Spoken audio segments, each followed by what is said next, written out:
सावगारियाव नुनाय बे हिन्जावसानि मुङा सोमस्रि बर'।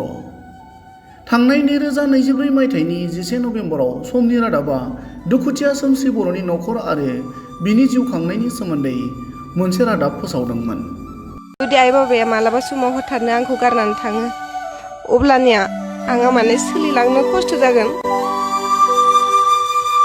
सोरबा बायदिया खुलुमलाङो, सोरबा बायदिया मुजुलाङो, बेफोरबायदिनो सोरबा बायदिया लासिंसिं खालामलाङो।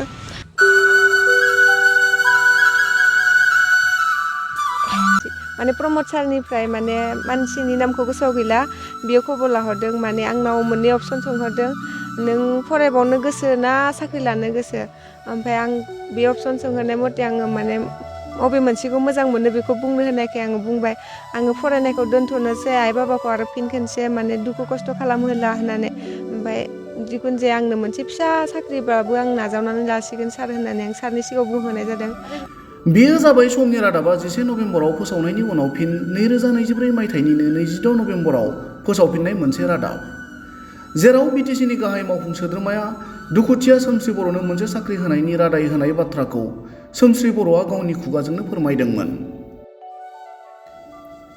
नाथाय बिटिसि सोरखारा दुखुथिया सोमस्रि बर'नो साख्रि होनायनि रादाय होनाया 4 दान जालांनायनि उनावबो दिनैसिम जेबो खौरां मोनैयाव सोमस्रि बर'आ दुखु मोननाय फोरमायनायजों लोगोसे साख्रि मोननायनि मिजिं लानानै नेनानै दं। खुलुमबाय, आंनि मुङा सोमस्रि बर'। नोंगौ, आं सिगां ससियेल मिडियायाव नुजादोंमोन आरो गोबां रायजो राजायानो आंखौ नुनो मोन्दोंमोन। आं आरो बे ससियेल मिडियानि गेजेरजों आंनि दुखु खस्थ', आंनि जिउ जारिमिन आरो आंनि आइ बाबानि जिउ जारिमिनखौ आं फोरमायनानै लादोंमोन। आरो दिनै फिन खेबसे आंनि जिउ जारिमिन आरो दुखु खस्थ'खौ फोरमायना लानो थाखाय आं ससियेल मिडियायाव नुजाफिननो गोनां जाबाय। आइ बाबाया दुखु खस्थ' खालामनानै आंखौ फोरोंदोंमोन। थाखोसेनिफ्राय लानानै आङो दायो BA कमप्लिट खालामबाय। थाखोसे थाखोनिखौ आङो बे जोंनि सनितपुर डिस्ट्रिक्टआव थानाय माने LP स्कुल आरो ME स्कुलाव फरायलांबाय। बेनि उनाव मेट्रिकखौ पास खालामनानै आङो जोंहाय मासबाद टाउनाव थानानै फरायहैदोंमोन। आरो आङो गिबि खेब ससियेल मिडियायाव ओंखारदो होनना बुङोब्ला आङो मासबादाव थानायावनो ओंखारदोंमोन। मासबाद आनसलिक मन्दिराव माने सासे हरसिं बसुमतारी आरो दिनेश बसुमतारीनि नाजानायाव गिबि खेब बिसोरनो आंखौ मेगन बेखेवदोंमोन ससियेल मिडियायाव ओंखारहोनानै। दायो आङो मासबाद कलेजाव फार्स्ट इयारनिफ्राय लानानै डिग्रिसिम बोसोरबा फरायबाय। बे मानो होनना बुङोब्ला आइ बाबानि दुखु खस्थ'नि गेजेरजों आङो दिनै डिग्रिखौ कमप्लिट खालामनानै आरो कम्पिउटार कर्स लादोंमोन। कम्पिउटार कर्सखौ कमप्लिट खालामनानै आं दायो न'आव दंफैयो। आरो कमप्लिट खालामनाय माने फरायबाय थानाय समावनो आं ससियेल मिडियायावबो ओंखारखादोंमोन। बे ससियेल मिडियानि गेजेरावबो आंनि दुखु खस्थ'खौ आं फोरमायना लादोंमन। आरो फिन खेनसे दिनै आंनि दुखु खस्थ' आरो आंनि आइ बाबानि दुखु खस्थ'खौ फोरमायनो थाखाय ओंखारफिननो गोनां जाबाय। बे 7 मासनि सिगां आंनि दुखु खस्थ'खौ फोरमायनायनि गेजेरजों आंखौ गोबां कल खालामदोंमोन, सोरबा अनसुंथाइबो हरदोंमोन। अनसुंथाइ हरनायफोरनि थाखाय थेंक इउ। आरो कल खालामनायनि गेजेरजों आंखौ गोबां माने सारमोना होनहरदोंमोन, माने आंनो साख्रि होगोन, माने साननैसो थाना खबर मोनगोन होननानै। नाथाय दिनैसिमबो माने जाखिनि इसोर आंखौ आसा खालामना दोनदों, नाथाय बे आसा मथे आं दिनैसिम जाफुंनाय फैयाखै। बेखायनो आं फिन खेनसे खालामफिनबावदो, सारमोना आंनि सिमांखौ जाफुंहो। आरो साननानै लायो आं दायो माने सारमोना जे कल खालामनानै बे 9 मासनि सिगां कल खालामना बुंहरनाय मथे आं नेनानै दंबाय दं। कल फैबानो, कल नाम्बार गोदान फैबानो आंनि माबा मोनसे खबर फैदोदां होननानै आं साननानै लायो। खिन्थु नङा, आरो गुबुन कलसो फैयो। माने आननाउन नाम्बार फैबानो, माने नाम्बार गोदान फैबानो आं सानो आंनि जिउआव आं जाबायदि गोसोआव सानबाय थायो बेयो माने आंनाव दिनै फैबायदां होननानै सानो। नाथाय खाफाल गाज्रि खोमा, आंनि लाइफआनो माने जोनोमनिफ्राय जोनोमावबो हरजाबाय आथिं आखाइ गैयि सोरजिनानै आफा इसोरनि अननायाव। नाथाय दा दिनैसिमबो थांनानै दङ। थांनानै थाबाबो माने आंनि सिमाङा मोनसेबो जानानै फैयाखै। बेखायनो आं गावनो गाव साननानै लायो आंनि खाफालानो गाज्रि खोमा होननानै। माने जा खामानि मावनो लायो बे माने मोनसेबो जाफुंनानै फैया। बेखायनो आं जेरै प्रमद सारनि नाम लानानै माने गोबां माने आदा आब'मोना आंखौ खबर लाहरबाय थादो। माने नानि, माने सोरबाया होनो फरायफिन, सोरबाया होनो नोंनो साख्रि नांथारगौ नामा। आं होनो साख्रिखौनो लानोसै, आं फरायफिनला। आइ बाबानि दुखु खस्थ'खौ आं नायनानै थानो हाला। आरो दिनैबो दासिमबो माने आं नायनानै थानो हाखाया। माने मालाबा समाव हारसिंनो जिरायनानै सानखुमाबाय थायो। आं दासिमबो आंनि आइ बाबानि साननायखौ आं जाफुंहोनो हायाखै आरो आंबो आंनि साननायखौ जाफुंहोनो हायाखै। आं बे एसेबां गोलाव समाव जुदि आंनि जिउआव साख्रि गैयाब्ला आंनि जिउआव जेबो माने जानानै फैयाब्ला आं बेखिनि गोलाव समाव आंनि जिउखौ माबोरै सामलायलांगोन। आइ बाबाखौथ' आं सानफ्रामबो मोनबाय थाया।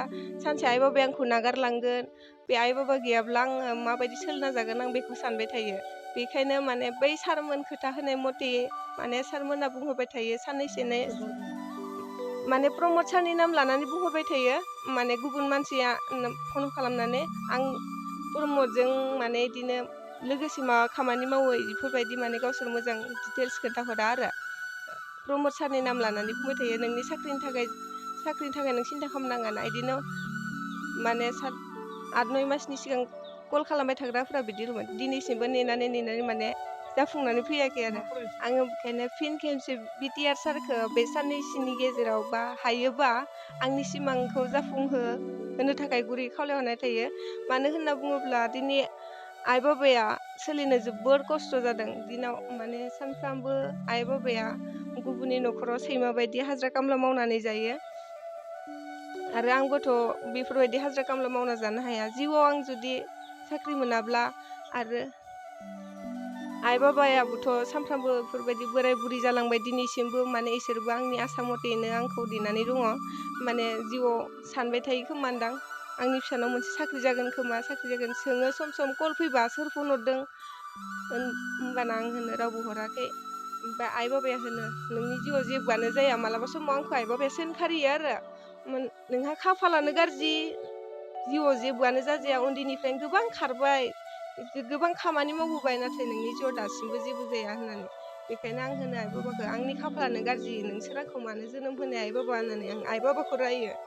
नोंसोरनि साननायखौ सिमां खालामना दोनसिगोन आइ बाबा होननानै आं जाफुंहोनो हाला होननानै गोबां सानबाय थायो। आइ बाबाया रायबाथाय इसोरबो दुखु खस्थ' हाजिरा मावना फैनानै गावसोरनि मेंनाय देहाखौ लानानै नोरजिया जिरायनानै थायो। सानो आं जिउआव माबा मोनसे जानायमोनब्ला आं आइ बाबाखौ बेफोरबायदि दुखु खस्थ' नायना थाबाय थानानै सान्दुं अखा सानफ्रामबो बिखानि थैखौ दै खालामनानै एसे गिदिर गोलाव फोरोंबाय, रोङैखौ रोंहोबाय। नाथाय आंनि आइ बाबानि साननायखौ आं जाफुंहोनो हायाखै। आंनो आंनि खाफालखौ दुसिना लायो। जाहाथे आंनो खाफाल गाज्रि खोमा बे बुहुमाव जोनोम लानानै, गोरिब न'खराव जोनोम लानानै आइ बाबानि बेखौनो सानबाय थायो सम दिनैसिमबो फन कलजोंल' खबर लाबाय थादों। रावबो आंखौ लोगो हमहैगोन, थांगोन, नोंखौ लोगो हमहैगोन, नों न'आव थायो ना टाउनाव थायो बेफोरबायदिल' सोंबाय थायो। खिन्थु रावबो लोगो हमफैयाखै। माने आं बिसोरनि खोथा होनाय मथेनो आं न'आव दंबाय दं, नों जेरावबो थांनाङा, न'आवनो था, जों नोंखौ खबर लाहैगोन बेफोरबायदि माने फनजोंल' होनहरबाय थायो। बेनि उनाव रावबो फैया आरो आंबो माने कल खालामफिनना सोंहरफिननो माने आं गिनाय फैयो गेदेर मानसिफोरखौ।